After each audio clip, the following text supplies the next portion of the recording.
You've got 47 apps on your phone, a streaming library with 10,000 things to watch, a podcast for every mood you'll ever have, and somehow, by 9 p.m., you're still bored out of your mind, scrolling for something, anything to make the next 20 minutes disappear.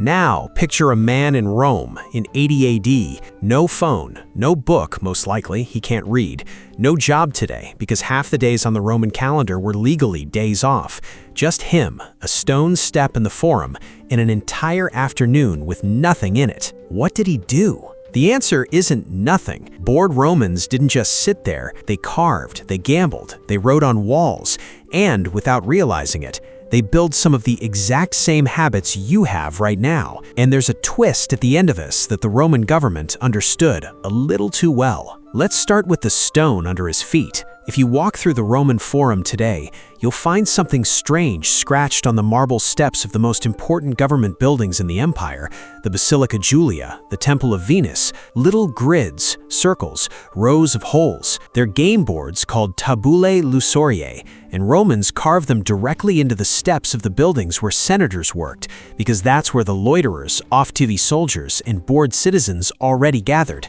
One of the most common games was Ludus Latroncularum, the game of the little soldiers, a strategy game about capturing your opponent's pieces, popular enough with actual soldiers that some historians think it doubled as tactical training. Another, Duodecim Scripta, was Rome's version of backgammon, pieces racing around the board on dice rolls. Nobody needed to own a set.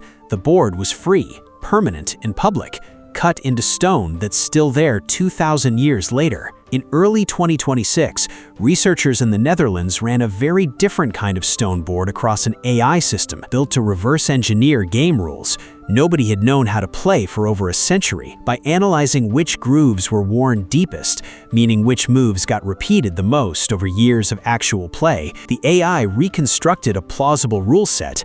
A game that sat unplayable for 100 years got its rules handed back to it by a machine reading the wear pattern of bored hands from 2,000 years ago. Here's the part that doesn't fit the marble statue version of Rome you have in your head. Almost all of this was illegal. Dice games, alea, were banned under Roman law except for 1 week a year, the festival of Saturnalia. Didn't matter. Loaded dice, weighted dice, and dice cups designed to control the roll have been dug up in taverns and villas across the empire. Tesserae, the standard 6-sided dice, were carved from bone, wood, bronze, cheap enough that everyone owns some. Even the emperors couldn't stay away. Claudius, who ruled Rome for 13 years, was so obsessed with dice that he had a special gaming table built into his carriage so he could keep playing while it rattled down the road. And he wrote an entire book on dice strategy that historians know existed but has never been recovered. The philosopher Seneca hated him for it. He wrote a satire imagining Claudius in the afterlife, sentenced to roll dice forever in a cup with a hole in the bottom, so the dice never stop falling through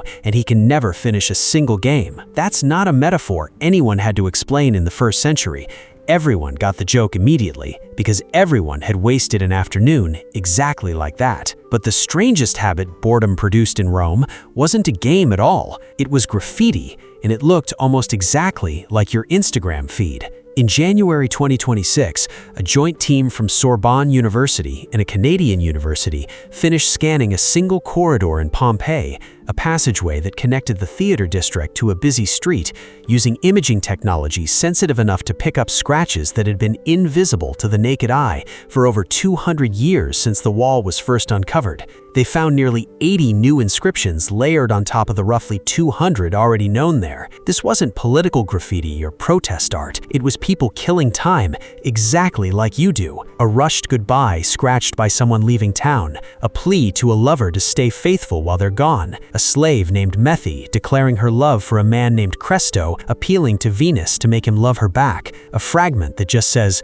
"Erato loves," cut off, the rest of the sentence lost when the plaster crumbled, and insults. One Pompeian wrote that a man named Epiphra was bald, just to make sure everyone walking past would know it too. Right next to the love notes, someone sketched 2 gladiators mid-fight with enough motion and detail that researchers think it was drawn by someone who'd actually been in the stands and watched it happen, replaying the highlight the way you'd repost a clip the next morning. Across the whole city, more than 11,000 of these scratchings have been cataloged. Names, tallies, quotes from Virgil, prayers, jokes, gossip. One person, annoyed at how many people had written on a wall before them, carved essentially, "I'm amazed this wall hasn't collapsed under the weight of everyone's boring scribbles," a 2,000-year-old complaint about other people's posts, written as a post. Here's where it turns. All of this, the board games, the dice, the wall-scrawled gossip, was small-scale, personal, unplanned. But Rome's rulers noticed something the rest of us are only just catching up to. A bored population is a dangerous one, and they built an entire system to fix that. The poet Juvenal, writing around 100 AD, coined the phrase panem et circenses, bread and circuses, to describe exactly what the Roman state was doing to keep its population from turning its restlessness into rebellion. Free grain kept people fed, and free, spectacular, constant entertainment kept them distracted.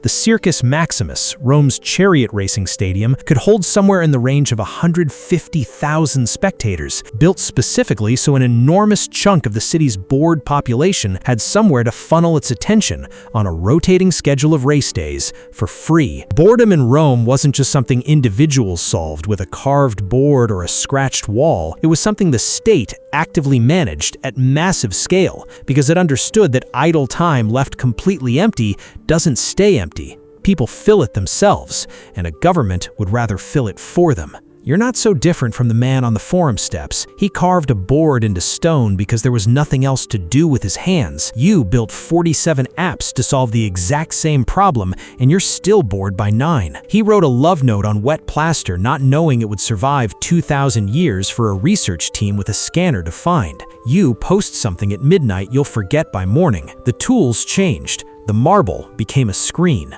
But the thing underneath, a mind with nowhere to put itself, reaching for a game, a story, a stranger's attention, that part never updated at all.